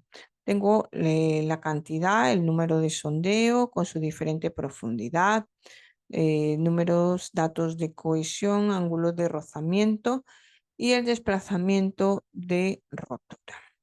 Entonces se calcula pues el valor medio, el valor mínimo y el máximo. Con objeto de poder interpretar con facilidad los datos recogidos de esta tabla, es aconsejable representar un gráfico sobre las parejas de valores tanto de cohesión, ¿sí? Ángulo de rozamiento, lo cual se puede observar la mayor o menor dispersión de resultados que puedan existir, así también como en muchas ocasiones los valores más bajos de la cohesión correspondiente con los valores más elevados del ángulo de rozamiento. Como vemos aquí, esta gráfica es la representación de las parejas del ángulo de rozamiento obtenidas con los diferentes ensayos tanto de corte realizado. Sí, entonces voy a tener pues el ángulo de rozamiento versus cohesión. Además, desde un punto de vista del gráfico, en muchas ocasiones es muy ilustrativo recoger la misma figura de todas las parejas de tensión normal aplicada a la tensión tangencial en rotura, procedente de los diferentes ensayos en donde se realiza una misma unidad geotécnica. Pues aquí tenemos la tensión versus la tensión tangencial, ¿sí? Los valores de las parejas de tensión normal aplicada a tensión tangencial en roturas procedentes de los diferentes ensayos de corte directo realizados en las muestras de una unidad geotécnica. Una vez ya establecida la figura, pues puede deducirse el valor de la recta de la resistencia intrínseca que mejor se ajusta a la globalidad de los ensayos individuales. Esta recta se ajusta y se puede deducir una cohesión y un ángulo de rozamiento. Pueden denominarse como globales y pueden ser comparados también con los valores medios indicados ya en esta tabla. Sí, en esta tabla. Luego, pues tenemos los ensayos triaxiales. Con los ensayos triaxiales, pues se tienen los ensayos triaxiales TCD y el TCU, que es bastante análogo al indicado caso de los ensayos de corte directo. Este análisis consta de estos pasos: interpretación individual de cada uno de los ensayos triaxiales, agrupación de las parejas de resultados, cohesión, ángulo de rozamiento, representación de las parejas con la cohesión, ángulo de rozamiento junto con el valor medio deducido, representación en un diagrama de los parámetros del AMBE con los resultados de todas las probetas ensayadas y realizadas con el material de la misma unidad geotécnica. ¿Sí? Determinación de los valores representativos que se deban realizar con los cálculos. Y aquí vemos la representación de los resultados de los ensayos triaxiales con los parámetros LAMBE. Luego tenemos los ensayos presiométricos. Estos ensayos presiométricos, pues los resultados directos de carácter ya resistentes que se obtienen de los ensayos presiométricos son la presión límite y la presión de fluencia. Ambos parámetros se pueden representar en función de la profundidad y se verifican la dependencia con respecto a la dicha variable. Estos valores se deben cotejar con los valores de resistencia que se derivan de los otros ensayos realizados, no tanto porque sus valores sean directamente comparables, sino porque indican el grado de resistencia que representan los materiales. Los ensayos de penetración estática proporciona desde un punto de vista resistente la resistencia por punta y por fuste de un terreno que se ofrece durante la hinca de la sonda del ensayo. En general, la interpretación de esos ensayos me permite correlacionar los resultados con los valores del ángulo de rozamiento en el caso de los suelos granulares. Es conveniente comparar los valores del ángulo de rozamiento así deducidos con los derivados a partir de los ensayos de laboratorio de las correlaciones con el ensayo SPT. Comportamiento deformacional. El ensayo edométrico. Este ensayo, pues ya de cada uno de los ensayos edométricos que se hayan realizado, se debe determinar a partir de la curva edométrica el coeficiente de compresión y el coeficiente de entumecimiento. También es importante poder determinar directamente el módulo edométrico a partir de la variación del índice de huecos que experimenta el material en el último escalón de carga. Con estos valores se debe recoger una tabla junto con el sondeo y la profundidad de procedencia de la muestra que se ejecutan estos ensayos. Con los ensayos triaxiales, pues se obtienen a partir de las curvas de tensión desviadora y de deformación axial de cada una de las probetas ensayadas. Se pueden también deducir los distintos valores y módulos de deformabilidad. Luego, los ensayos presiométricos pues se obtienen a través de los ensayos presiométricos en el módulo presiométrico, el cual se puede obtener el módulo de deformabilidad. Las características de consolidación. Esto se produce a través de los materiales arcillosos. Se cuantifican mediante un valor del coeficiente de consolidación que puede obtenerse de los resultados de los ensayos edométricos y ensayos de penetración estática continua. Cada uno de estos ensayos edométricos realizados se puede calcular tanto en valores diferentes como los valores de consolidación vertical, como curvas de consolidación se hayan registrado durante la realización del ensayo.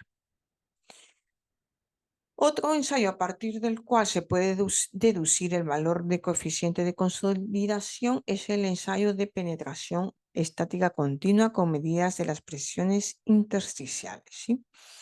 Luego tenemos el tratamiento y análisis de los resultados del coeficiente de consolidación radial y el deducido con los ensayos de piezocono, que sería el CPTU. ¿Qué más? Nos dicen que es conveniente también que se analicen conjuntamente los valores de los coeficientes de consolidación radial y vertical obtenidos para poder deducir los valores representativos de cálculos. Es importante realizar un análisis mediante la representación gráfica de los valores, tanto de los coeficientes en función de la profundidad de procedencia de las muestras o de la ejecución directa de los ensayos. Otras características geotécnicas tenemos también los ensayos de expansividad, los ensayos de Lambe, ensayos de hinchamiento libre, ensayos de presión de hinchamiento.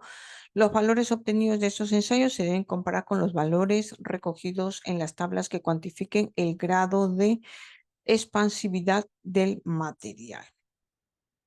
Los ensayos de colapsividad, ¿sí? En célula endométrica, ensayos de compactibilidad, en ensayos de producto normal o modificado y de CBR. Ensayos de permeabilidad, tenemos los ensayos del Luego o del Lefranc en sondeos y en ensayos de permeabilidad en célula triaxial. Estos resultados se deben comparar con los valores tabulados de permeabilidad en función de la granulometría del material. Tenemos también otros ensayos como el ensayo de alterabilidad, que es el más usado, que se denomina como SEUDES. SEUDES, ¿sí? Estos pues se somete a una muestra a sucesivos ciclos de sequedad y de humedad, lo cual se mide el desmoronamiento que sufre el material en forma de pérdida de peso. Luego, muy importante tener una tabla resumen de todos los parámetros geotécnicos analizados para cada una de las unidades geotécnicas diferenciadas.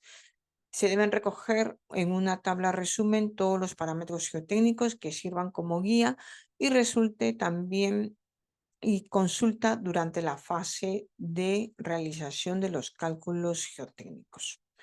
Bueno, eso sería todo en cuanto a las pautas del informe de caracterización geotécnica.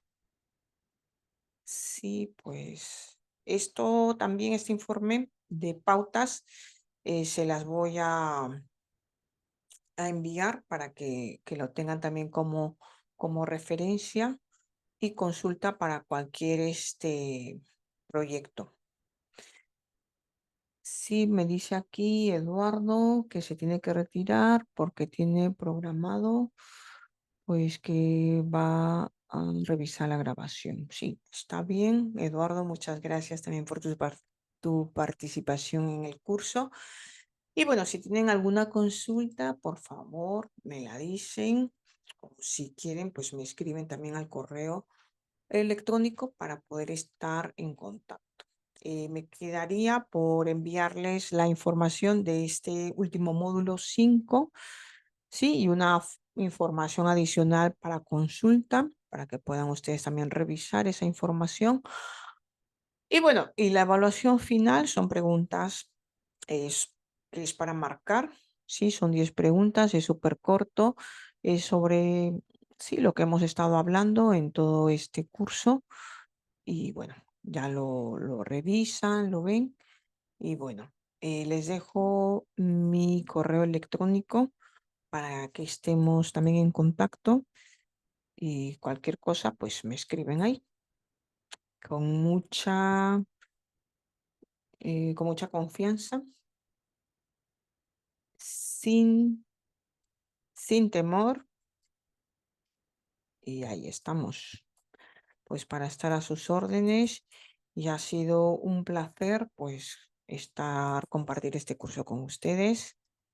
Y espero pues poder encontrarme hasta la próxima. Bueno, ese es el correo electrónico ing.consultora.mrv@gmail.com.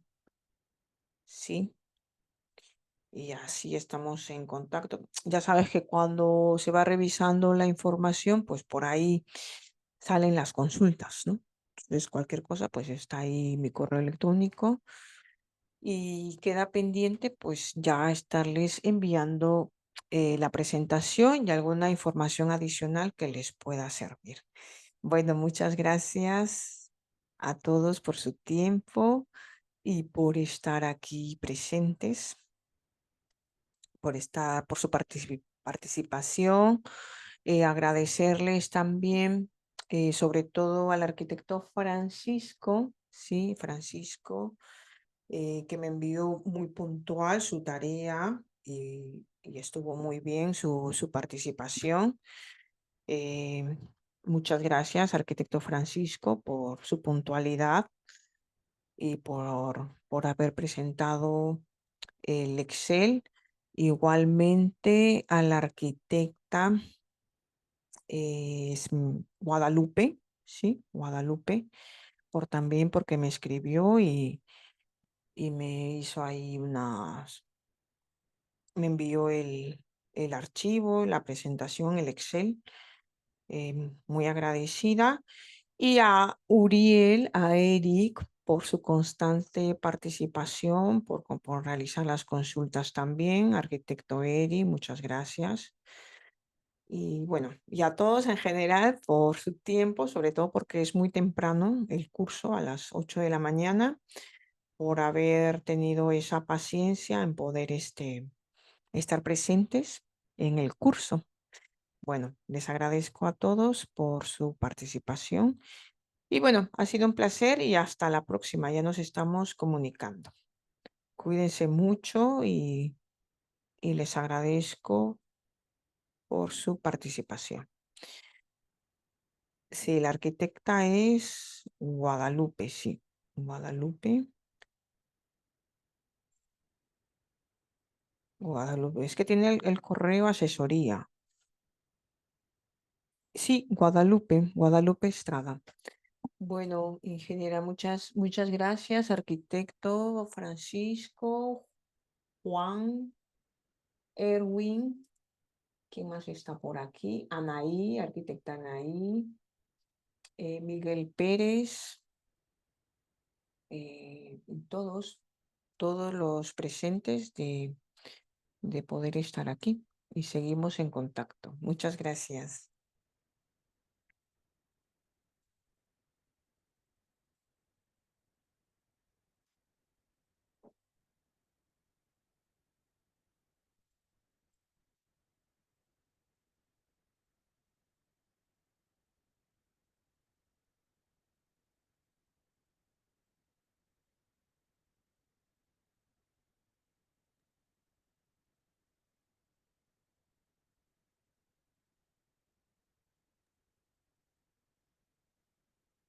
Bueno, hasta la próxima. Cuídense. Listo, clase. Gracias. Bueno, hasta la próxima. Cuídense. Listo, clase. Gracias. Muchas gracias, Rocío, por Muchísimas tu gracias, Pilar. No entraba disponibilidad. el video estaba un poquito lento mi conexión.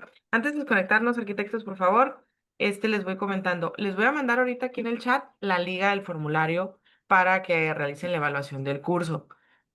Vamos a tener de aquí al día lunes. Es una evaluación cortita que ustedes pueden rellenar. Les voy a compartir el formulario, nada más ponen su nombre y las respuestas. También les voy a compartir el archivo editable de un Word que es la evaluación de calidad del curso para que nos los hagan llegar. Ambas evaluaciones son de requerimiento obligatorio para la acreditación del curso. En el caso de que alguien no realice las evaluaciones, pues nada más contarían con una constancia de participación por las sesiones, ¿no? Les voy a compartir también el material entre lunes y martes, ya el contenido compartido el día de hoy, presentación y ya la grabación del cierre del curso. Se los voy enviando aquí en el chat de WhatsApp y también se los voy a mandar en el correo. Si tienen algún tema, alguna pregunta, consulta, adelante antes de cerrar y despedir el curso.